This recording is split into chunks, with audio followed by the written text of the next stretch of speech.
Hello guys, this is very important video but Rahi Airport. Guys, আজি কথা পাতিম ৰাহি এয়াৰপোৰ্টৰ গুৰুত্বপূৰ্ণ কেইটামান ষ্টেপ থাকিব। প্ৰথম ষ্টেপ থাকিব ৰাহি এয়াৰপোৰ্ট মানেনো কি।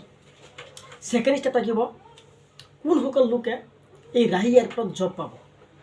থাৰ্ড ষ্টেপটো হ'ল পঢ়া শুনা অৰ্থাৎ যোগ্যতা কিমান লাগিব, মানে পঢ়া শুনা কিমান লাগিব। তো কিমান যোগ্যতা হ'লে মানে কিমান পঢ়া শুনা থাকিলে মানে ৰাহি এয়াৰপোৰ্টত জবটো পাব। ঠিক আছে, তো বহুত লোকে মোক কমেণ্ট কৰিছে দাদা ৰাহি এয়াৰপোৰ্টত কি চাকৰি কৰিম।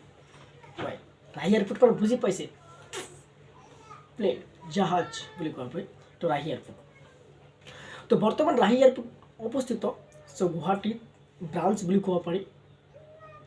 আৰু এটা কথা আছে, কোনসকল লোকক মানে ব্ৰাঞ্চৰ পৰা আপোনাক কল কৰিব, যিসকল লোক মানে এতিয়া মানে 12+ মানে হাই ছেকেণ্ডেৰী পৰীক্ষা দি আছে বা দিছে, সেইসকল লোকক কল কৰিব ৰাহি এয়াৰপোৰ্ট মানুহে। তো গাইজ আপোনালোকে এইবিলাক প্ৰমাণত নপৰিব। তো ৰাহি এয়াৰপোৰ্ট এইটো জব নহয়, এটা কোৰ্চ বুলি ক'ব পাৰি। তাত গ'লে যে আপুনি জব পাই যাব সেইটো কথা নহয়। তাত গ'লে আপোনাৰ হাইট চাব, প্ৰথমতে হাইটটো চাব। যদি আপোনাৰ পাছপোৰ্ট 5 ইঞ্চি বা 6 ইঞ্চি আছে তেনেহ'লে আপুনি জবটো পাব। জব নহয়, চৰি কোৰ্চটো পাব। কোৰ্চটো চালা মানে পঢ়াৰ এটা সুযোগ পাব। তো পিছত কি হ'ল যে তাত আপোনাক যেতিয়া কল কৰিব, আপোনাক কৰি ক'ব যে আপুনি অহাৰ লগে লগে আপোনাক 25,000 টকা এটা চেক দিয়াব। একদম মিছা কথা নিদিয়ে আৰু মিছা কথা গ'ল। উচ্চতা যদি পাছপোৰ্ট 6 ইঞ্চি বা 7 ইঞ্চি থাকিলে হ'ব, কিন্তু পাছপোৰ্ট নহ'লে নহ'ব। মিনিমাম 5.5 ওপৰত থাকিব লাগিব, হাইটটোৰ ওপৰত থাকিব লাগিব। যাৰ নাই, যিসকল ভাবিছে মই যাম, আপোনাৰ হাইট কম আছে নাযাব। আপুনি লাগিলে যিমান ডিগ্ৰী থাকক লাভ নাই, হাইট লাগিব প্ৰথম কথা। বহুত ষ্টুডেণ্ট ভাবি আছে, ত' বহুত লোকে মোক কমেণ্ট কৰি আছে দাদা যাম নেকি তাত গুৱাহাটী। যাব, যদি আপোনাৰ বাপেকৰ টকা বহুত আছে তাত যাব, ঘূৰি ফুৰি আহিব, গুৱাহাটী চহৰখন দেখি আহিব। জব নাপায় দাদা, এইটো জব নহয়, এইটো কয় কোৰ্চ বুলি কয়। তাত আপোনাক 1.5 বছৰ কোৰ্চ আছে, 2 বছৰ কোৰ্চ আছে। কোৰ্চ কৰাব, পিছত যদি আপুনি তাত ফাৰ্ষ্ট হয় তেতিয়া আপোনাক চাকৰি বাকৰি কিবা এটা দিব আপোনাক। ঠিক আছে, মই গৈছোঁ সেইকাৰণে কৈ আছোঁ আপোনালোকক। আৰু চাব, কমচে কম 1 বছৰ আগে এটা মই ভিডিঅ' দিছোঁ, সেই ভিডিঅ'টো চাব, গম পাই যাব।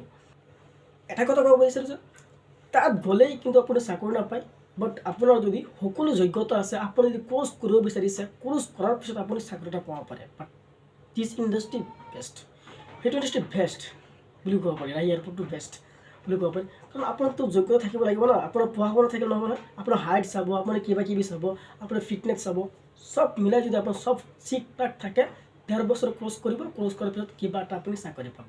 বা 1.5 বছৰত আপোনাৰ কিন্তু বহুত টকা যাব। আপোনালোকে কৈছিলে চেক এটা দিব 25,000 টকা, একদম ফাল্টু, একদম মিছা কথা। চেক নিদিয়ে, মিছা কথা তাকে কি ক'ম আৰু। গাইজ ভিডিঅ'টো ভাল লাগিলে প্লিজ যিমান আছে সিমান শ্বেয়াৰ কৰিব। মই জানো যিসকল মানে এতিয়া মানে হাই ছেকেণ্ডেৰী এক্সাম দি আছে, সেইসকল লোকক বেছিকৈ কল কৰিব।